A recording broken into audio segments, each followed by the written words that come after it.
En la difusión de la imagen se tiene al capital reafirmando el discurso del sujeto y genera exclusión entre los colectivos, exclusión que es un rasgo de violencia. Bueno, este embrollo que está aquí escrito, lo que quiere decir es que muchas veces es la construcción teórica y la forma en la que nos enseñaron a relacionarnos las que hablan mediante el capital, las que hablan mediante una referencia de grupo. Aquí tenemos un ejemplo tomado en Facebook de una amiga a la que se le pidió permiso para realizar esto. Y ella comentaba en Facebook en el 2019: estoy regresando de dejar a Reggie en la escuela y decidí que preferiría caminar porque está cerca. Hay una casa en construcción como a la mitad del camino y obviamente hay trabajadores. Al pasar recibí el típico chiflido seguido del ps, ps, ps, y neta me molestó tanto que me paré en seco y busqué al responsable. Le pregunté si era en serio que en pleno siglo XXI aún estuviera este tipo de conductas y exigí que me respetara con voz firme y fuerte.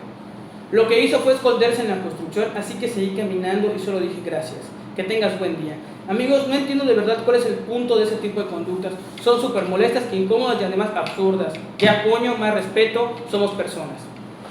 En ese gran comentario, lo que nosotros podemos descartar son cosas como el discurso feminista, hablando a través de una persona, repitiéndose directamente contra un albañil, que poco o nada tiene que ver con ese discurso, pero representa a la sociedad y al grupo que el feminismo ataca.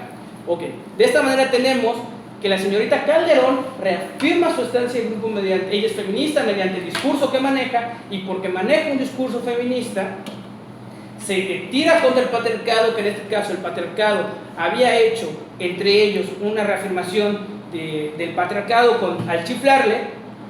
Entonces tenemos esta contestación. No está peleando mi amiga Calderón directamente contra el albañil, es una lucha directa entre colectivos. Son dos colectivos que están chocando, que pertenecen a colectivos totalmente diferentes, que se incluyen y se excluyen mutuamente. Y esa es la forma en la que el discurso habla a través de las personas, porque se sienten parte de un colectivo. Otro ejemplo me sucedió cuando yo me acercaba para comprar unas flores en Concal.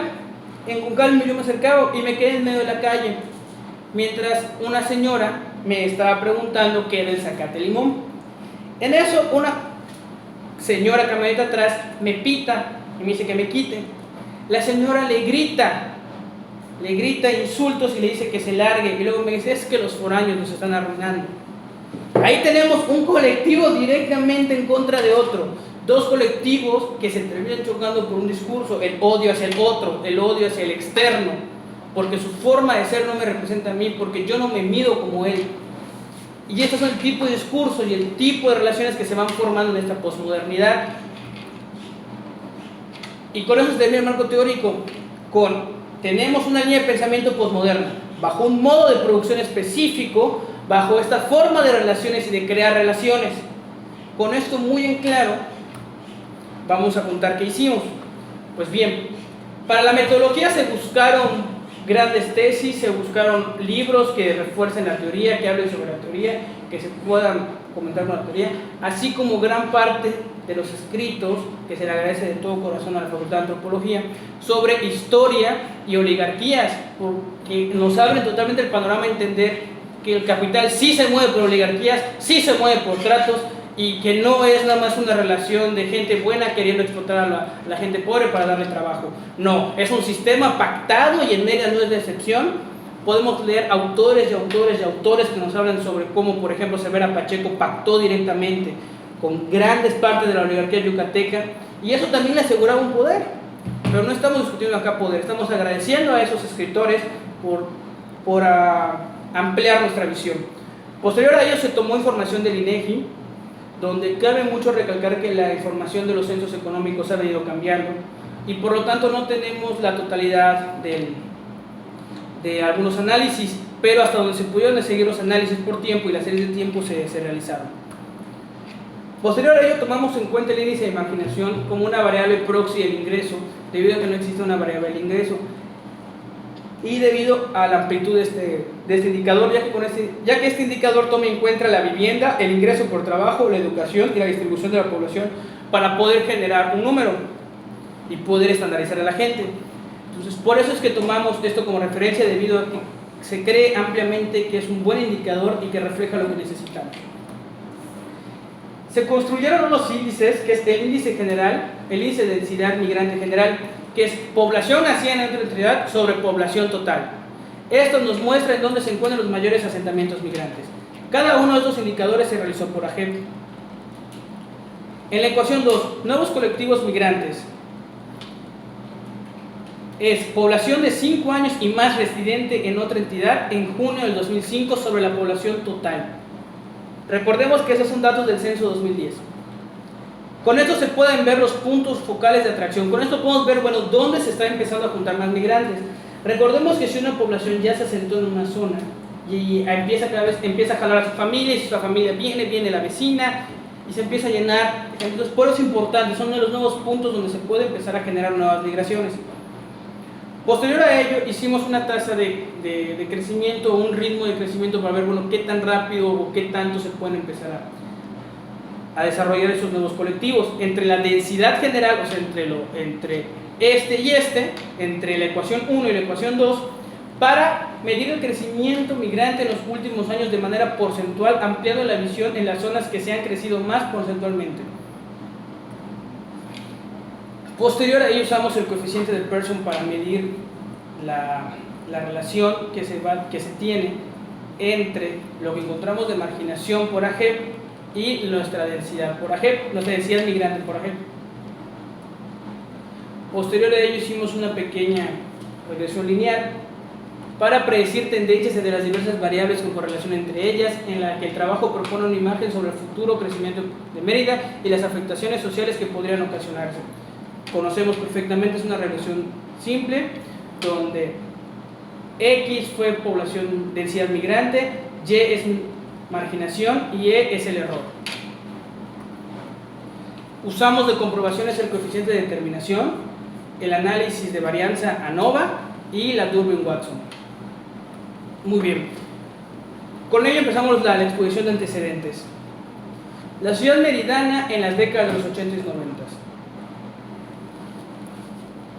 La élite se empieza a desarrollar. Tenemos una tendencia histórica en Yucatán. A inicio de los años 80 y 70 ya estaba decayendo totalmente la hoja de nequenero. Antes de eso se había empezado una migración hacia la capital, en la que se empezaban a diversificar las diferentes ciudades. En 1970 la introducción de fraccionamientos de interés social transformó el mercado inmobiliario. A partir de entonces se aceleró la conversión de terrenos agrícolas y urbanos y se inició el acaparamiento y especulación de terrenos para la profusión de los fraccionamientos, así continuo crecimiento de la ciudad. Los hijos de los hacendados habían empezado en los años 70 a migrar porque el enequén estaba muriendo, había una falta de producción de enequén. Entonces ellos empiezan a migrar, empiezan a empiezan a especular con la tierra de la ciudad. Y en los años 70 empiezan los grandes fraccionamientos. Entre los grandes fraccionamientos que podemos destacar se encuentra el fraccionamiento de Jardines de Miraflores, uno de los primeros, y posterior a ello se hizo el Alemán. Se empieza a ver ya una forma de construcción y una forma de esto.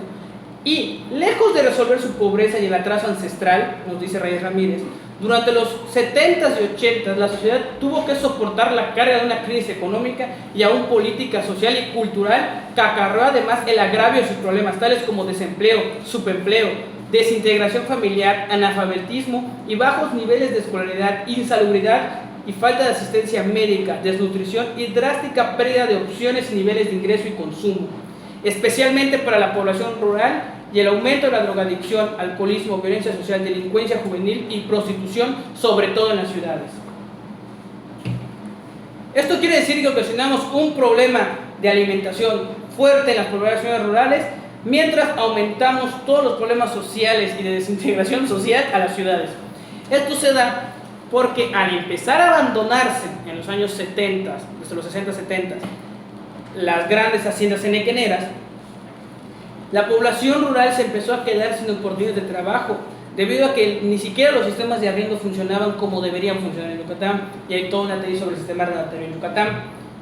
Pero debido a que esto no empezaba a funcionar, la gente empezó a sufrir, empezó a tener hambre, empezaron a perder muchísimas Pues si nosotros quitábamos una hacienda que les cubría de salubridad, que tenía un sistema de producción específico, dejamos totalmente vacío al campo, una que ya nadie de los hijos quería invertir directamente en las haciendas, solo por algunos cuantos, y todos prefieren invertir directamente en grandes casonas en Mérida. A tal punto se llegó a este desarrollo que en 1985 se inauguró una de las primeras plazas. Y aquí tenemos la etiqueta de la inauguración de la plaza, viendo, sí, vengan, vengan, capitalistas, aquí estamos creciendo como ustedes dicen que deben tener. Ya empezamos a hacer grandes fraccionamientos para que la gente se aglutine, ya estamos matando al campo, ya está habiendo libre empresa, vengan, vengan, inviertan. Y se empezó a construir fraccionamientos, se empezaron a construir plazas. El crecimiento económico en la capital yucateca fue tanto que tenemos un aumento del 45% de la población, del 75% de la población, tan solo en 10 años. A nivel estado crecimos un 40%, pero casi todo ese crecimiento se debió gracias a la ciudad, que creció casi el doble. Esto explica muy bien la creación y la expansión brutal que han tenido los fraccionamientos y la forma de especulación, pero no se entiende muchas veces que esta explosión causada desde generaciones tras generación tras generación tras generación se explica a partir de que se desacreditó el campo, se olvidó al campo y se empezó a invertir directamente en tierra en Yucatán. Que si bien hace poco en una discusión con una compañera mencionaba, es que la gente en Yucatán siempre ha vivido de rentas, bueno, al menos la casta divina siempre ha vivido de rentas. En el siglo XIX, los que heredaban los clérigos eran los dueños de las casas del centro. Y estos clérigos, pues muchas veces no vivían acá o venían temporalmente acá, y esas casas del centro se rentaban a la oligarquía, a los grandes empresarios, a los grandes monarcas, que empezaban. Entonces el clérigo vivía de rentas porque la propiedad nunca iba a poder ser de él, y cuando él moría pasaba otra vez a propiedad del clérigo y el otro clérigo la volvía a rentar. Esto demuestra que Yucatán siempre tiene una tendencia a vivir de rentas y a especular con lo que tiene. Pero bueno, regresando a los años, esta especulación se deriva de que se abandona el campo y se empieza a especular directamente con tierra. Si bien después de los años 80 no ha vuelto a haber otra explosión demográfica, sí ha habido un aumento sustancial de personas y de población en la capital yucateca. Aquí tenemos un mapa de crecimiento de Mérida encontrado en el Plan Estratégico de Mérida, que nos empieza a hablar sobre cómo la ciudad ha ido creciendo. Si bien nosotros nos fijamos en los fraccionamientos que se empezaron a construir en el 78, nosotros obtenemos toda esta mancha urbana del sur, obtenemos toda la mancha urbana del norte, que es esta parte, y obtenemos los fraccionamientos como el que está aquí, que es estos jardines, mientras que todo lo demás, todo lo que nosotros vemos en blanco, se construyó en 1900, entre el 78 y el 98, en menos de 20 años. Tenemos una ciudad que creció casi el doble en cuanto a expansión territorial. O sea, la mancha en menos de 20 años o en 20 años se duplicó. ¿Y de qué vivían nuestros queridos pobladores ya de Mérida? Pues bien, en los años 70, 7.614 se especializaban en agricultura, ganadería, silvicultura, caza y pesca. A principios de los 2000, solo 3.130 personas se dedicaban a eso. Y el grupo que ha venido en aumento, si bien la actividad secundaria también ha crecido, la terciaria nos lleva por calle. La terciaria inició en los 70 con 34.000 personas y terminó 30 años después con 207.000 personas viviendo de eso. Así de grande es la diferencia que tenemos. Eso quiere decir que nuestra ciudad y que casi nuestro estado se mueve por una actividad terciaria. O sea, nuestro estado se mueve por una actividad de comercio que no nos está generando por un desabasto total al campo, por un modo de producción capitalista, por un sistema de especulación en tierras y por una forma de pensamiento que no nos deja ver lo objetivo y nada más lo que uno está sintiendo. Entonces la migración en los años 80 y 90 de Mérida se vio generalmente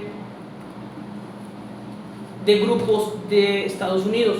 Anterior a ello, y esos datos desaparecen totalmente, aquí podemos ir viendo cómo nuestra afluencia europea teníamos a bastante gente de Europa migrando a principios de los 50 para aquí, y a una gran parte y población de Asia. En Asia generalmente es donde se incluye las gran migraciones que se han dado del Medio Oriente. Entonces aquí tenemos, aparte de la migración libanesa, aparte de los coreanos que vinieron hacia Yucatán en los años 50, y cómo esta forma de migrar ha ido decayendo, mientras que el auge de la población americana, de los canadienses y estadounidenses que viven en Mérida, en Yucatán ha ido en aumento. Esto nos habla de cómo se empezó a vender el centro, a principios de los años 80, cuando se empiezan a vender las grandes propiedades del centro para que sean propiedad de los americanos, para que ahora reparen, debido a que los salarios de la ciudad no alcanzan ni siquiera para subsistir. Otras similitudes con Europa es que Europa ha ido bajando y subiendo, no llega a ser tan significativo. Recordemos que la migración en Yucatán en estos años todavía no era tan masiva como después de los 80, sobre todo en otros grupos étnicos. Yucatán ha sido tradicionalmente una entidad expulsora de población. La diáspora de yucatecos es un hecho bien conocido que se remonta a principios de este siglo. Pero desde 1980, el Estado se convirtió en una región equilibrada con indicios claros de inmigración, especialmente a Mérida, y también de inmigración peninsular y aún más distante. Dentro del periodo abarcado destacan 5 estados que concentran el 67% de la población no nacida en el estado. Entre el primer lugar está la Ciudad de México, Campeche, Quintana Roo, Tabasco y Veracruz. Somos un ente que recibe, quitando al centro, quitando a la Ciudad de México, recibe al sureste de México, al sur en general. Muy bien, teniendo en cuenta que estamos empezando de esta manera, que nuestro mayor campo de migraciones ya está bajando en cuanto internacionalmente y está aumentando la migración norteamericana, y tenemos este periodo de pensamiento, bajo este modo de producción, bajo esta forma de relacionarnos, vamos a comparar directamente las hipótesis. En los ajenos de la ciudad de Mérida, con grados de marginación menores, se concentra la mayor cantidad de población migrante. En la correlación entre densidad migrante y migración resultó ser de menos 0.318. La correlación que existe entre el total de zonas evaluadas es pequeña, pero se marca una tendencia. Pero con una significación de 0.00 menor a 0.5, entonces se acepta la hipótesis. A mayor población migrante viviendo en la JEP, menor grado de marginación. Se presenta como una relación directa por la función del indicador y su lectura se vuelve inversa.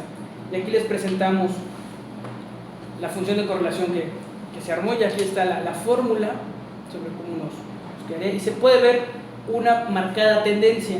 Si bien es significativa, pero apenas se está desarrollando. Recordemos que la información de los censos es del 2000 al 2010, no tenemos del 2010 para aquí, donde fue con una mayor explosión. La regresión dice que por cada aumento en la migración, la marginación disminuye menos 0.41. Al no existir históricos de inversión por zonas, se toma como crecimiento y concentración de inversión en las zonas menos marginadas, por razón y lógica del capitalismo liberal aún imperante en el 2010.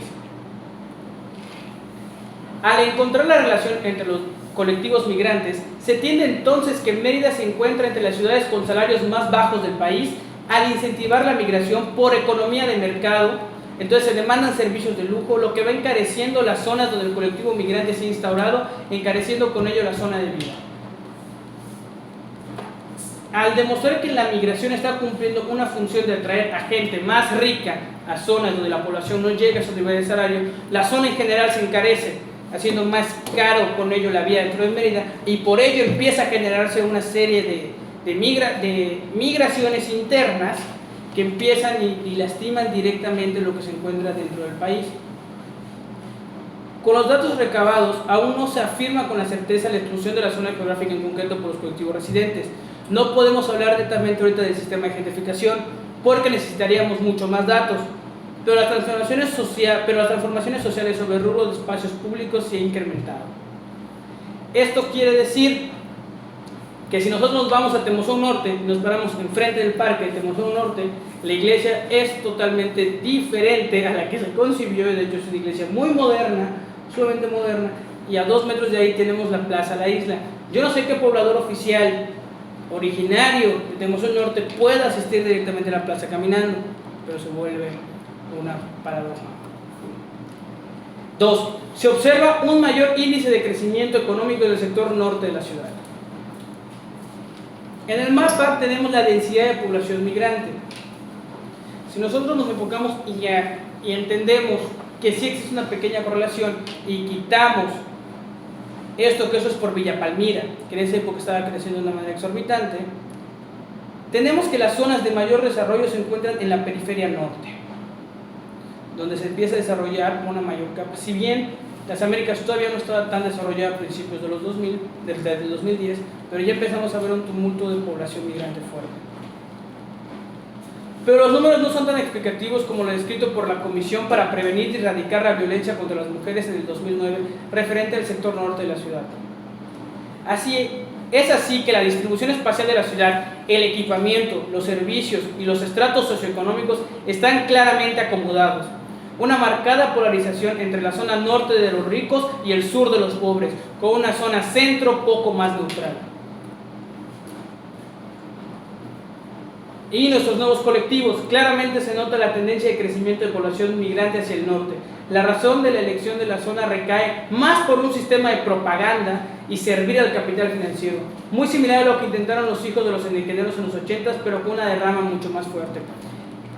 Cuando focalizamos, dijimos, bueno, ¿y dónde realmente se están asentando estos nuevos migrantes que estuvieron acá, no llevan acá más de 5 años? Resulta que esos nuevos migrantes se habían instalado más en la zona norte de la ciudad, y que ahí es donde estaba empezando a crecer la semilla de esta nueva expansión. Si vemos y no necesitamos hacer un análisis tan fuerte como para saber que día con día cada vez es mucho más caro vivir en el norte. Una clara muestra de cómo esos conceptos se fueron llevados al límite en esto es lo que nos dice Cruz: la expansión urbana con fuerte presencia de capital especulativo inmobiliario ha sido uno de los ejes más importantes de acumulación de capital y hegemonía política en la región urbana y en la entidad en general, haciendo referencia a Mérida. El desarrollo de este nuevo sector inmobiliario privilegió la zona norte de la ciudad, especialmente la prolongación de Paseo Montejo, su recién desarrollado quedado extremo norte, y los principales corredores urbanos y avenidas que atraviesan los distritos 1, 7 y de la nomenclatura de la ciudad.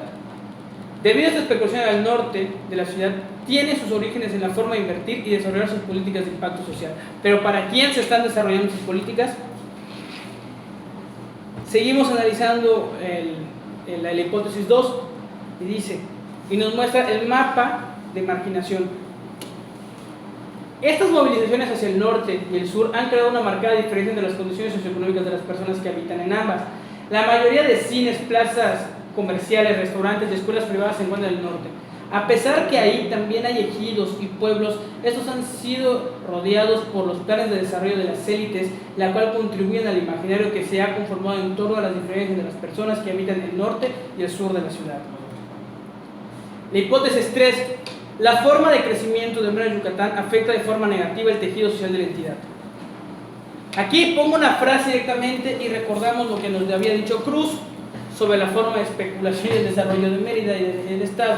Y aquí tenemos una foto tomada a principios del 2013 que dice: aquí el dinero sí crece en los árboles. Y la contrapongo con algo que dijo en el periodo estudiado nuestro queridísimo exgobernador Patricio Patrola Viada. La ciudad puede ser vista como 3 Méridas: con el norte de alto ingresos, el sur de bajo ingresos y la periferia sur de franco precarismo. El gobernador aceptaba que trabaja solo para las Méridas del norte Y lo de abajo no importa, es lo que siempre ha habido y lo que siempre habrá, como cualquier capitalista nos dice. Una de las aproximaciones de esta forma de engendrar violencia, de esta forma de destrozar el tejido orgánico y de confrontar a una sociedad contra otra, nos aclara Escalante Tovar. Esta chava Escalante Tovar hizo un análisis sobre la educación en Mérida y agarró una escuela del norte y una escuela del sur y las aplicó unas encuestas y trabajó con los niños durante varios meses. Aquí no está exactamente los resultados de los niños, pero sí están sus conclusiones que ahorita vamos a leer. Y les comento rápidamente, ya hablaba sobre que los niños de la escuela norte tienen sus orígenes y hablan de sus ancestros desde otro punto totalmente. Hablan de que todos vienen de Europa, de la nobleza de sus apellidos, de qué parte de Europa provienen.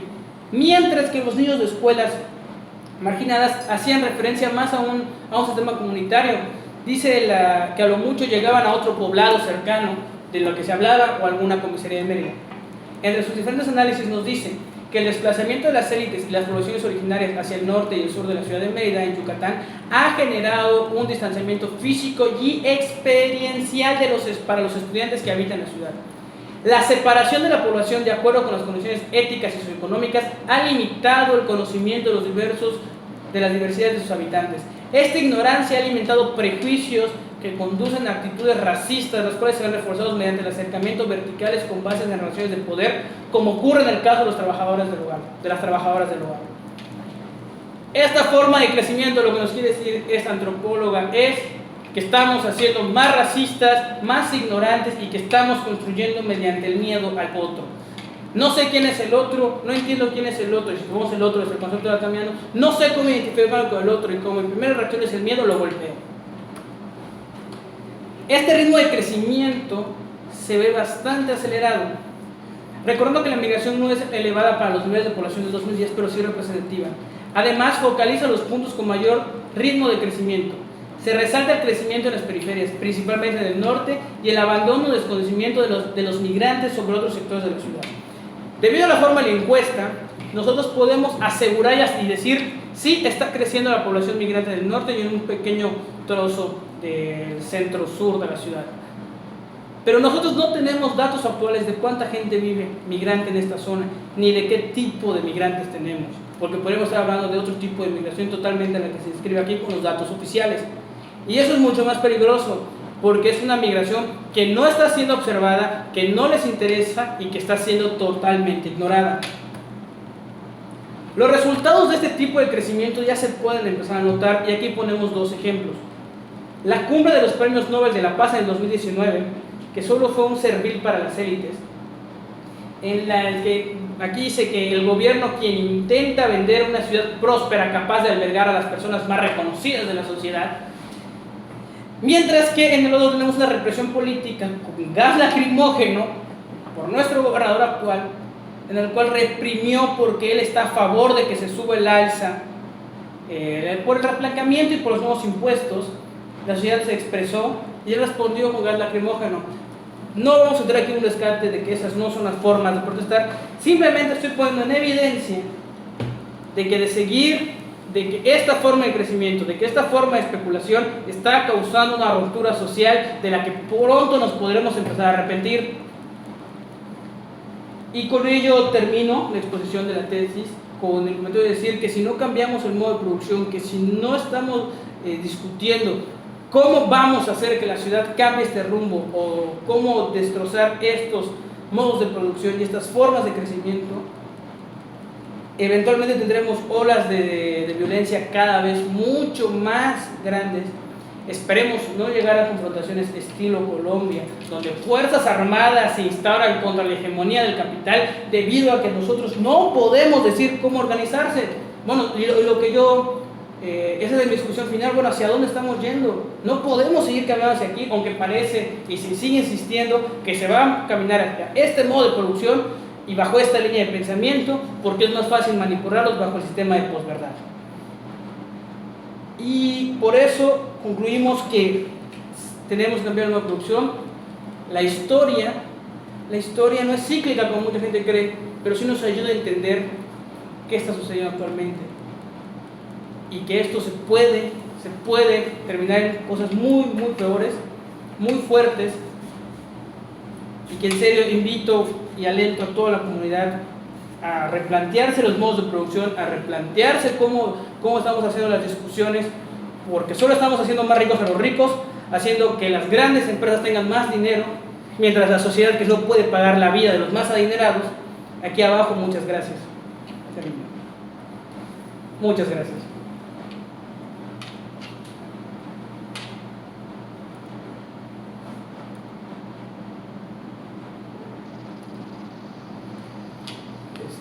Bueno, bien, Gabriel, hemos escuchado tu disertación interesante. Ahora vamos a escuchar las preguntas y los comentarios de los integrantes del sínodo, ¿no? Y en ese caso, pues vamos a comenzar con quien dirigió la tesis, el maestro Miguel Ángel Viana. Adelante, Miguel, por favor. Gracias, doctor. A ver, muy bien, Gabriel. Bueno, yo dirigí la tesis. Recordaremos que tuvimos varias discusiones sobre la cuestión de tratar el tema y sobre esta pues epistemología que tú integraste a través de la concepción de lo postmoderno y su interacción sobre los medios de producción, ¿okay? Considerando luego entonces también esta postura de, pues yo diría un poquito más antropológica, ¿okay? Sociológica, bien más sociológica que antropológica, sobre la cuestión de los medios de producción. Y pues metiendo un poco a discusión de esto, bueno, tú planteas la situación de que pues el medio capitalista es un sistema en el cual la cuestión es propiamente la reproducción del capital, independientemente de las formas, y en consideración a esto pues genera ciertas fricciones entre los colectivos. Y tú mencionabas luego entonces las últimas características del crecimiento económico bajo la reproducción del capital, principalmente la especulación del capital inmobiliario, que eso luego entonces ha implicado una fuerte migración, que esa es otra parte. Recordaremos que en una de las discusiones que tuvimos, bueno, desgraciadamente los datos no nos pudieron apoyar en tener más evidencia de qué tipo de colectivos migramos. ¿Okay? Pero bueno, mi pregunta va a ver más directo y un poco discerniendo de nuestras confesiones. Bueno, si no es el modelo capitalista, ¿qué otra alternativa al modelo podemos utilizar? Así, contéstame brevemente. Sí, maestro, eso es muy sencillo. Cuando debemos leer el capital, y nosotros nos basamos en el capital y decimos, bueno, esto es un modo de producción exclusivo. Posterior a ello, una discusión de Graeber y de otros antropólogos que se dedicaron al estudio marxista, ok,